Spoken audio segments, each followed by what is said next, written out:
संत माधव बाबाच्या कृपा आशीर्वादाने पावन झालेली आपली नगरी आणि श्री संत व्यंकटराव महाराज साठे यांच्या आशीर्वादानं आणि मला ज्यांनी परमार्थात आणलं ते आमच्या गावचे सर्वात प्रथम भागवताचार्य गोविंद महाराज मुंडे यांच्या कृपा आशीर्वादानं मी या क्षेत्रात आलो. तसं पाहायला गेलं तर मी प्रथम 5वी आणि 6वी अहमदपूरला शिकत होतो. इकडचा काही संबंध नव्हता. तरीसुद्धा गोविंद भाऊ, मी त्याला भाऊ म्हणतो, माझ्यावर मोठा आहे तरीसुद्धा मी त्याला भाऊ म्हणतो. त्याच्या कृपा आशीर्वाद माझ्यावर असा झाला, मी या क्षेत्रात आल्यानंतर मी जर दुसऱ्या क्षेत्रात आलो तर तुम्ही माझा एवढा सन्मान केला नसता. मला बरेच लोक म्हणले, महाराज, ज्यावेळेस मी स्टेटस ठेवायचो, व्हिडिओ टाकायचो, मला लोक म्हणले, महाराज तुम्ही कुठं डोंगरात फिरताय, कुठं फोटो काढताय. ज्यांनी असं बोललं असेल, हे व्याख्यान ऐकल्यानंतर त्यांना कळून चुकलं असेल की मी कुठं डोंगरात फिरत होतो. काय त्रास मी माझ्या जीवनात सहन केलाय हा सांगायला नाही. सर्वांनी, वारकरी संप्रदायातील सर्व माझे जीवलग मंडळी या ठिकाणी वेळेतला वेळ काढून, कोणी आळंदीहून, कोणी जालन्याहून, म्हणजे बऱ्याच लांबून सर्वजण या ठिकाणी आले. आणि पाहायला गेलं तर मी काही स्टार कीर्तनकार नाही किंवा पखवाज वादक नाही. माझ्यावर तुम्ही सर्वांनी एवढं प्रेम दाखवलं, मी तुमच्या ऋणातून कधीच मुक्त होऊ शकत नाही. अपेक्षा नव्हती, परंतु गावकऱ्यांनी सुद्धा एवढं माझ्यावर प्रेम केलं. अपेक्षा याकरता नव्हती, किंवा आमच्या परिसरात तरी असा कार्यक्रम कधी झाला नव्हता, मी तरी पाहिला नव्हता. परंतु आल्यानंतर माझे डोळे भरून आले. आता सुद्धा माझे डोळे भरून आलेत. मी म्हणून बोलू शकत नव्हतो, परंतु तुमच्या सर्वांमुळे मी ज्यावेळेस पहिल्यांदा आलो माझे पाय थरथर कापत होते.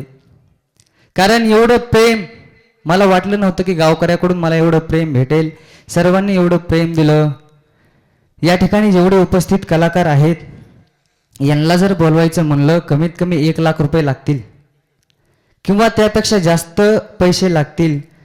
मी जीवनात खूप भाग्यवान आहे की मला कमी वयामध्ये चांगले मित्र भेटले किंवा ज्ञानी लोकांची संगत मला घडली. गुरुजींचा आशीर्वाद माझ्या जीवनात घडला, बालाजी बाबांचा आशीर्वाद माझ्या जीवनात घडला. की जगत असताना आशीर्वाद जर असेल तर आपण काही करू शकतो. मी ही परिक्रमा केली, याच्या पाठीमागं माझ्या आईवडिलांचा आशीर्वाद, माझ्या गुरुजींचा आशीर्वाद, माझ्या माधव बाबांचा आशीर्वाद, तुम्हा सर्व संत मायबापांचा आशीर्वाद. एक वाक्य बोलेल, सपने टूट जाते हैं, सपने टूट जाते हैं, जिंदगी में अक्सर ऐसे मोड़ आते हैं. सपने टूट जाते हैं, जिंदगी में अक्सर ऐसे मोड़ आते हैं. आशीर्वाद हो आप जैसे लोगों का, आशीर्वाद हो आप जैसे लोगों का, तो रास्ते के कांटे भी फूल बन जाते हैं, रास्ते के कांटे भी फूल बन जाते हैं. तुम्हा सर्व मायबाबांच्या आशीर्वादामुळेच माझी परिक्रमा सफल झाली. सर्वांनी मला प्रेम दिलं, मी कुणाचंच नाव घेणार नाही. आणि कार्यक्रम मला करायची इच्छा नव्हती, परंतु गुरुजींनी सांगितलं की आपल्याला कार्यक्रम करायचा आहे, म्हणून हे सर्व काही नियोजन केले आणि सर्व मित्रमंडळींनी उपस्थिती लावली. त्याबद्दल मी तुम्हा सर्वांच्या ऋणामध्ये शेवटपर्यंत राहील, गावकऱ्यांच्या ऋणामध्ये शेवटपर्यंत राहील. साऊंड सिस्टीम आल्या दादांनी सुंदर साऊंड सिस्टीम दिली. तसेच आमचे स्पेशल वारकरी चॅनलचे आमचे बाळासाहेब असतील, यात्रेला गेले होते काल बाळासाहेब दादा माळेगावला, तरीसुद्धा सकाळी एवढ्या लवकर कार्यक्रमाला आलेत. सर्वांच्या ऋणामध्ये राहतो, गावकऱ्यांच्या ऋणामध्ये राहील, संत माधवबाबांच्या ऋणामध्ये राहील आणि मी माझ्या वाणीला या ठिकाणी पूर्ण विराम देईल. रामकृष्ण हरी, नर्मदे हर. आणि सर्वांचा आशीर्वाद, आता माझी पाऊल टाकायची वेळ आहे.